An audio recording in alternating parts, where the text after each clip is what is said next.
The following is a presentation of the Black Hollywood Live Network, the first online broadcast network dedicated to African American entertainment. Hollywood Redefined. From Los Angeles, California, presented by Maria Menounos and streaming live thanks to Akamai Technologies, this is Black Hollywood Live, Phenomenal Women, featuring in-depth interviews with today's most inspiring women. Black Hollywood Live, Hollywood Redefined. You're listening to Black Hollywood Live. And now, the host of Black Hollywood Live, Phenomenal Women. So this is my intro song to let everybody know the phenomenal women that I have here and who is singing it, Whitney Houston. So welcome to the show. Wow, thank you You're so welcome. much. Happy Friday, everyone, and welcome back to another episode of Phenomenal Women. I have Myesha Chaney here from Preachers of LA, and I'm so excited to have her here. Yay! She's a wife, she's a mother, she's a preacher, a teacher, motivational speaker, and author. Yes. I cannot wait to talk about this. Yes, I'll give you the scoop. Oh, good, good. So, and recording artist. Let's not forget about that as Yes. well. So, welcome to the show. Again, thank you so much for being here with Phenomenal Women on Black Hollywood Live. Thank you for having me. Oh, absolutely. You're welcome. So, let's get into Preachers of LA. How has life been since it's premiered? I know you're in the second season. How has life been for you since it's premiered? It's actually been amazing. We have been able to meet so many great people all over this country who watch the show or fans of the show, and it's allowed the ministry that I do to have so much more exposure. So it's been great. I actually have nothing negative to say about that. I love it. But you know what? What's so ironic is that when couples do reality shows, their marriages take a turn for the Yes. worse. But it seems like everybody's relationship is taking a turn for the better. And I believe that silenced the critics because the critics were just coming after the show so negatively about it, being negative about it, that I think it shows a light on positive marriage, how you guys handle each other, how you talk to each other, and most Exactly. importantly, how you support each other. And I think that's Yes. so important. Yes, it's been great. Even in our relationship, Wayne and I think it's made our marriage so much stronger. I mean, we've had to pray together so much more, Right. Like because you're so vulnerable and you're in this space that it's caused us to really focus in on what's so important, and that's us being together. Right. And we have a lot of fun, and for the world to see your marriage and like it, it's like. This is like a kid in the candy store. I Like, know. let's turn up. Like, we can, and we're in a committed relationship. Yes. I mean, it's great, and Yes. for people to watch that and young girls to say that's the kind of man I want, or that's the kind of relationship I want. It has just warmed our hearts over. Well, speaking of Pastor Wayne Chaney, I have a surprise for you. He was in the studio, and I had the pleasure of interviewing him. Wow. Yes. So we're going to play this tape for you, and I want to get your thoughts on this because the question that I asked him, I'm going to ask you. Okay. So take a look.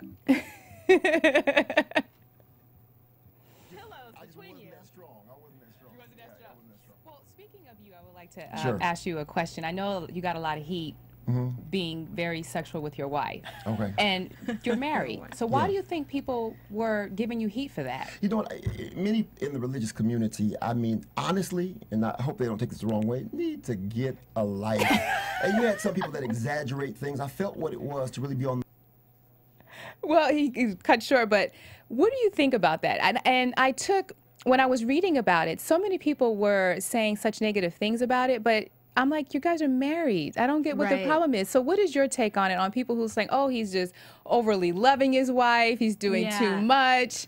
And what are your thoughts? Well, initially, I'm more of like the shy one, and it was like getting out of my comfort zone in church service. So my husband, since we've been married, has been the one to want to wrap up his sermon so he can get home, and it had to grow on me. And then when I realized, whether we know it or not, we're being influenced by mediums in society, and so if we can do our part by just being who we are, people will have to just get over it. Yeah. It's uncomfortable. We don't want to hear about our moms being sexual. Like, it's uncomfortable, Yeah. especially in religious environments. And so I get it that some people just have a problem with it. but what we try to focus on is the good that it will do for people who don't have a problem with it. Like the 16, 18, 20-year-old women that are out there and doing things. If they see an example, maybe they'll say, oh, I want to wait until marriage, or I want to be in a relationship like this with somebody who loves me, and this is what love looks like, versus you need to keep that behind closed doors. Right, right. There's so much happening behind closed doors, and maybe people need to see a lot more of it. It'll hopefully influence their relationships. Absolutely. And he mentioned that he doesn't want the other show that comes on, which is Love and Hip Hop, where they show examples of their relationships, which is so negative. Everyone is, you know, being loud and cussing each other out, and they're back and forth. He's like, I want our relationship to be an example of what real love looks like, marriage looks like, commitment, and respect for one another, which that's what I get when I watch you guys. That's so awesome. Yes, and you get to see the kids and the family, and I think that it's perfect. I don't see an issue with it. It's actually true. He's not putting on. He's really like that. Even when there are no cameras there, he's just that kind of person. He wants to sit, let's talk. Yeah. He wants to. He's just like that. He wants to hug, and so it's the truth. So if it's the truth, then we got to roll with it. I heard that. So let's get into a little bit about you. You're a recording artist, an author, motivational speaker. Let's start with recording artists. And I love the fact that, you know, we got a little tidbit in the first season, like, wait, she can sing too? Right. So what album, you have an album coming out? Tell us a little bit more about it. I currently have an album on iTunes, and I sang one song, Victory, and there'll be a couple more that I sing this season on Preachers of LA. And in the top of the year, we'll start a live recording where I can really just unleash everything. Singing has been a part of my life for so long. It's just what I do. It's just like breathing. And I'm finding that there is a way I can convey a message with the melodies of music that may reach the hearts of people more so than on a Sunday morning or any other kind of format. And it's making me really excited. I love it. Yeah, to share. It's like I'm sharing with the Preachers of LA audience. I'm sharing with people who don't know God. I'm sharing with people who may hear this music on movies or on reality shows. Or it's just opening me up to the creative process that's not in a box. Right. So you will see a lot more of me singing coming to a city near you, right? I heard that. So you're also an author. Yes. And you have a book, and it's called Hiding Behind the Lipstick. Tell us a little bit more about, I mean, I know it's not, but just tell us a little bit more about, I love the title. Yes. Hiding Behind the Lipstick is definitely something inspired by the fact that as women, we tend to hide behind our different shades. So maybe you're wearing the look of depression or sadness, or maybe you're the one that's working so hard to prove to the people you grew up with your worth and your value. But that we become so many things to so many people that we've lost who we really are at the core of our being. And Hiding Behind the Lipstick comes to kind of help us see what we are projecting to the world and what we really are at the inside, in the innermost places. And it started off as an experience that I did the talk, like a 45-minute talk, and I really just dealt with some real issues and used myself as an example and talked about what we call lipstick confessions. And that's where we share what you may think, like I may have it together, but you don't know what I've been through. And it's where you can be open and vulnerable about your weakness versus all your perceived strength. So it's a book, it's an experience. We're actually gearing up for a 7-city tour in November. Oh, wow. Where you can come to a 2-hour night, and we use monologues and spoken word and music to really create this experience that women from all walks of life can be really touched and changed in a very real way, a tangible way. Right, right. And not just good information. Is something that pierces the heart. And you feel like, I want to change. Yes. It's amazing. It's like, it's been the most amazing experience I've ever been a part of. I love that. What, from a motivational standpoint, what advice could you give us, you know, for our viewers who are going through something right now, but projecting off something different during for the public to see. Right. What advice could you give her who's the one that's afraid to share, the one that's afraid to open up? Because so many times we're afraid to open up Right. in fear of judgment. You know, I want to It's so share true. something with you and say, hey, you know what, I'm kind of going through something. What advice can you say, hey, you know what, take these steps, it will help you to be a better person? I think that if you're the person out there listening and you've been hiding behind this perceived strength, or that you have it all together but you're really struggling, I would say that you never know what God has in store for you. And sometimes what you need is found in your weakness. But if people never see your weakness, they can't minister to your need. So I talk about sometimes the woman who says she has all this money and she has it all together, but she's losing her house. She can barely afford her car payments. But because she's always the one with all the money, how does someone know to come and help her? How is she going to get the help she needs if she continually projects this image? And so by doing that, there's so many people that want to love you for who you are. You need to give them the opportunity. And you'd be surprised that the people in your life, they see you strong, but they'll see you so much clearer when they see you weak. We all need that. I love that. We need both. Yeah. As a human being, you need to know that you are loved, not because you have it together. Right. And the only way you can test those relationships is to be vulnerable and be yourself. That means some days you're going to have a bad day. You're going to miss the mark. You're not going to have it all together. And you need to know that the people in your life can see you in that way and still love you. That's a false reality that you're living, because everything is stemmed on you having it together.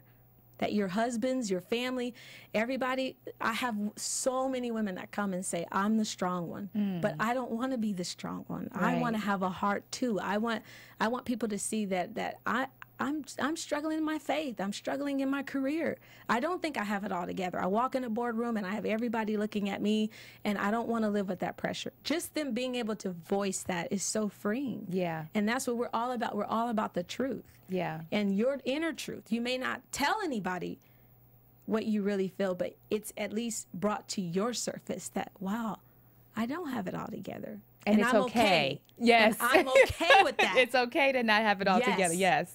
Yes, but you'd be surprised how many of us don't live with both realities. And sometimes it's hard because, you know, with church folk, as we'd say, they're one of the most judgmental people. So we Right. always tend to want to keep our business to ourselves, our informations to ourselves. But those are supposed to be the ones that we can go and talk to, that we so can, true. that we can, you know, just say, hey, I need your help. How do we get rid of that notion of, you know what, church folk are not like this? How do we change it? How do we shift that Well, energy? When I started as a pastor's wife, I was 20 years old, and I married into this situation where he was already a senior pastor. We were very young, and I had this feeling that the people around really wanted me to be like this Barbie and to be perfect and to just wave, and I didn't want that. I wanted to have a bad day, and I prayed and I asked God, what can I do to help change the culture in my sector, in my sphere of influence? How can I change this? Because all the women around me, they had their white picket fence and they were getting married and they were the deaconess, and everybody seemed to be so put together, and I just wasn't satisfied.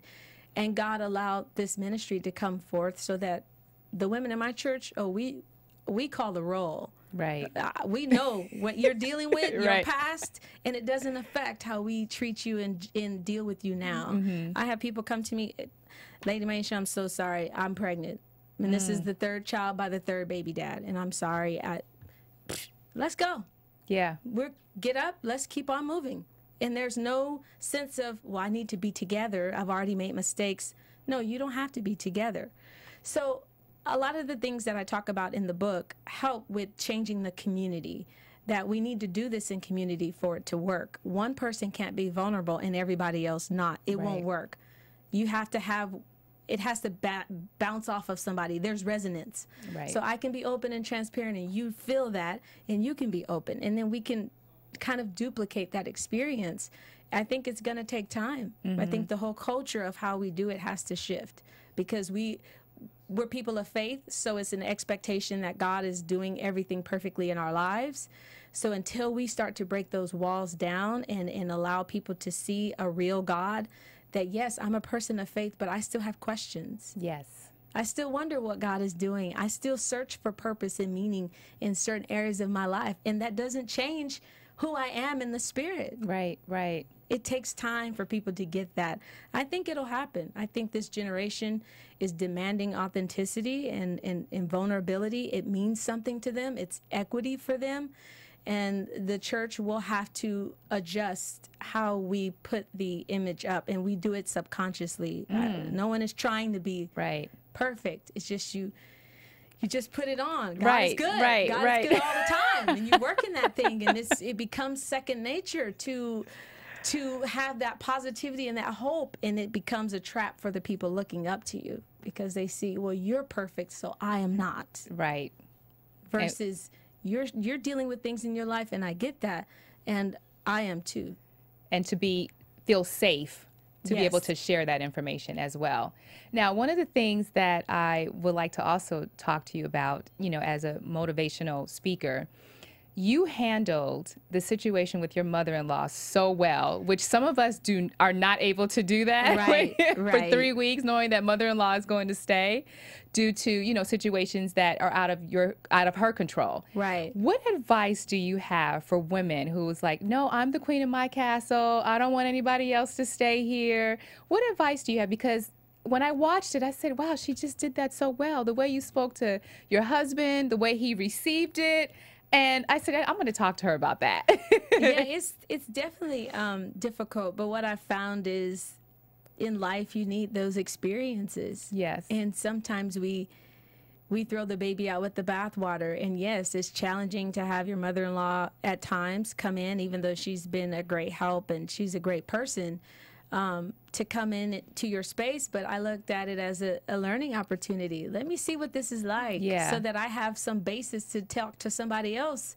And you'd be surprised what you learn. So I think you should always be open to experiences, even though you don't want them and you think they may be uncomfortable for you.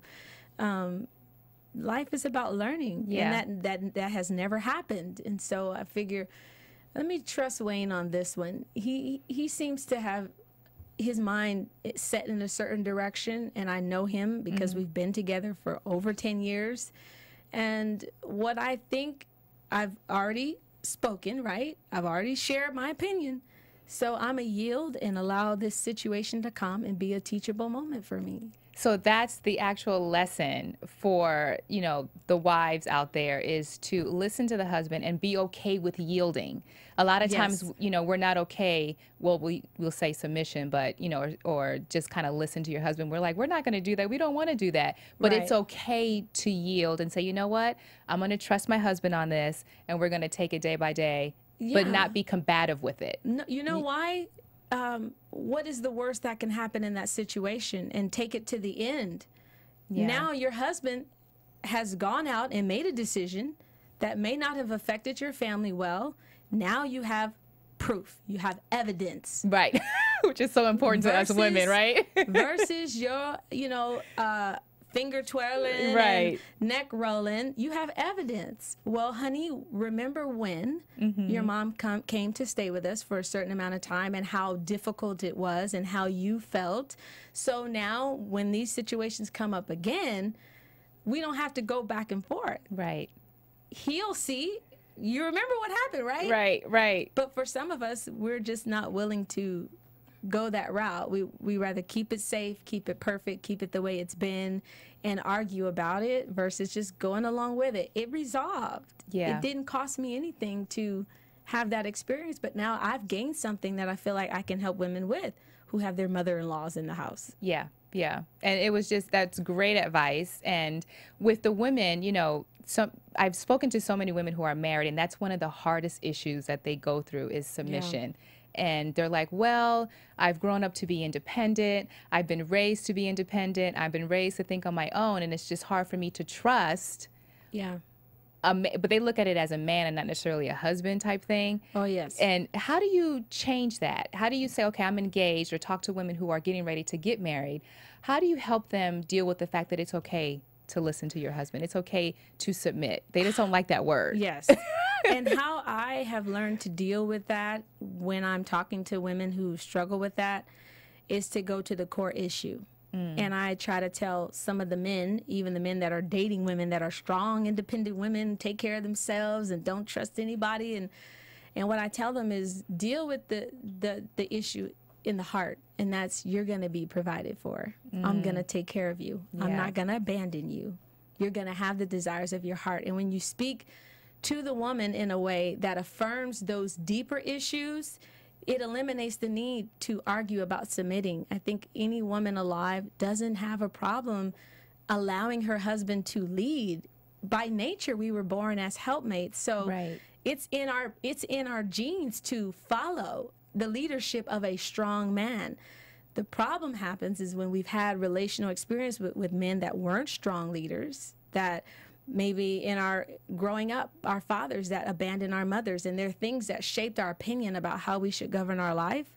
And until we break those down, we can never fully yield to the men in our lives because we replay all the scenarios that happened negatively in our past. So it's when we see our husbands that we love, we went down the aisle, we paid the money for the wedding, and we live together, and our bills are together, and yet it's like, okay, I don't want you to take that promotion. You know, I want you to be here with the family. And it's like, you're trying to stop me from my future. It's just a whole big thing that happens. And really all we're doing is replaying the control and replaying what we can't have instead of really dealing with what's in the heart.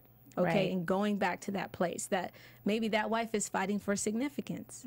Maybe you're trying to come out of the shadows, and this is you feel like this is your opportunity to shine, and now your husband is giving you an opposing view. Now he becomes the one. I'm not listening to him. I'm not doing what he said. He doesn't want me to be happy, and it becomes everything that is not. I don't think it's really ever an issue of listening. No one wants to be wrong. We all want to go the right way, but it's a matter of us being in a position to yield and do that and know it's all going to be okay. I just feel I just got some church up in here. I just love it. Yes, I work with women. I'm telling you, if it's a woman, I can pretty much, I've experienced it. I've worked so closely. I've given my life to this stuff. And so it happens. I'm going to write a chapter in a book about it. Yes. As you should. Yes. Because it's a real issue. It's a huge issue. Yes. And it's hard. You've spent 20 years of your life. You've been taking care of yourself. You've been waking up. And some women out there, you've done a great job. And you deserve cheers for all the stuff you've been able to accomplish in your life by yourself. But when you've prayed and asked God for this man to come along, you know, you've asked for a higher calling now. You've asked to be in a committed relationship that you have mutual understanding, and there's a cost to that. Wow. Yeah. There's a cost to that. There is a cost. That just hit me like a ton of bricks because I've never looked at that. I never looked at when somebody says, when I pray and say, hey, God, you know what? I'm looking for a man. I'm looking for a husband. I never in my mind thought there's a cost to that. I always thought it's a positive. Right. You know, but there is. Yeah, because you can't always have your way. Yes, and there it is. You can't do everything your way and have another breathing human being that you're living with that agrees with you 100% of the time. That is not reality. So you gain a relationship of somebody that understands you, that walks with you, that is sexual with you. You get all your physical needs met. You have all these great things. But the cost of that is there will be times where I won't do things that I really want to do because of the betterment of my relationship. Wow. That I'll have to be quiet when I want to say something. Right.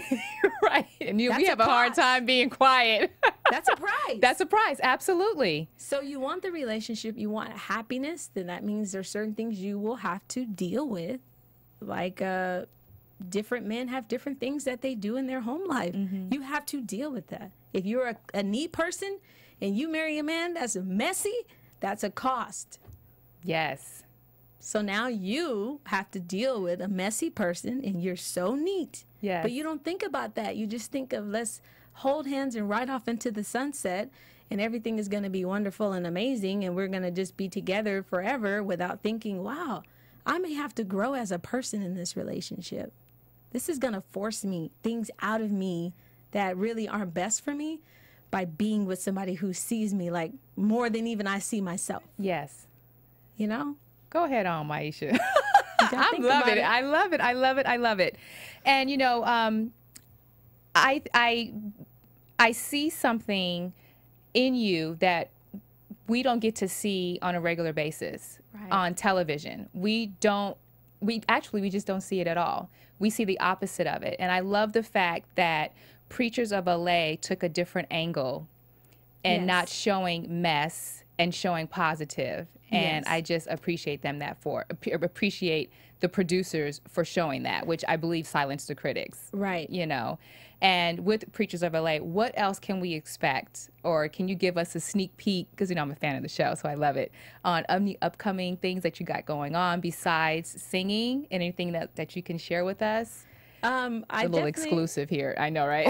On Preachers of LA, you will see some more of my matchmaking and whole dating things coming up. Yes, we are throwing, we actually throw a conference. It's like Saved, Sanctified, and Sexual. Okay. And you got to stay tuned for that. So you get to see the sexy coming in the church house. And, the sexy coming in the church house. So we had the married couples on one side, and then we had the like saved, sanctified, and single on the other side, dealing with issues of celibacy, and it was really fun. That's all we're going to get. It was really fun. I love it. I love it. And so do you have any speaking engagements coming up? Because I know you're a motivational speaker. I know that you're recording. Yes. And we're going out for Hiding Behind the Lipstick, so we'll be in a city near you. I think we're going out to the East Coast. We'll be in Florida, Atlanta, Texas, a few in California, and Detroit. So I will be speaking and also promoting my book in the next month. So I would love to see you and hug you anywhere. And we are really gearing up for next year. A lot of exciting things. I'm working on a play. I'm working on, oh my God, I'm one of those people. The ideas are just coming, huh? Downloading like crazy. Wow. You will see. You're gonna see me so much. You're like, I'm getting sick of her. Okay, because we are going 0 to 100 real quick. I love it. I love it. I love it. A play, a book tour, recording artist, on Preachers of LA. Yes. And a wife and a mom. Yes. I love it. Myesha, thank you so much for being here. I am just so happy that you came, and you just enlightened us and the viewers and the listeners on marriage, on being a great wife. And I just thank you so much for being with us today. I really appreciate it. Where can they find you? On Twitter, on Instagram? Yes. You can find me at Myesha Chaney. It's phonetically correct. Myesha. Chaney, Chaney, and on all social media and on my website, MyeshaChaney.com. MyeshaChaney.com. Myesha Chaney on Twitter, Instagram, Facebook, all social media mediums, and YouTube, LinkedIn. That's the benefit of having an Isha name. No one else has that. Right. Okay? You know, same here with Ashita Andre. Ashita Andre is just everywhere. I'm okay with it all day. Yes. Thank you again for being part of Phenomenal Women on Black Hollywood Live. I'm your host, Ashita Andre. I have been enlightened. I hope you have been enlightened. Please tweet us, Facebook us, let us know what you think, and I look forward to inspiring you next week. From producers Maria Menounos, Dario Kristen, Tiana Hobson, Kevin Undergaro, and the entire BHL crew, we would like to thank you for supporting Black Hollywood Live, the first online broadcast network dedicated to African American entertainment. For questions and comments, contact us at info@blackhollywoodlive.com. Like us on Facebook, tweet us, or Instagram us at BHL Online. And I'm your BHL announcer, Scipio. Instagram me at Planet Scipio. Thank you for tuning in. Hollywood Redefined. The views expressed here are those of the hosts only and do not necessarily reflect the views of BHL or its owners or principals.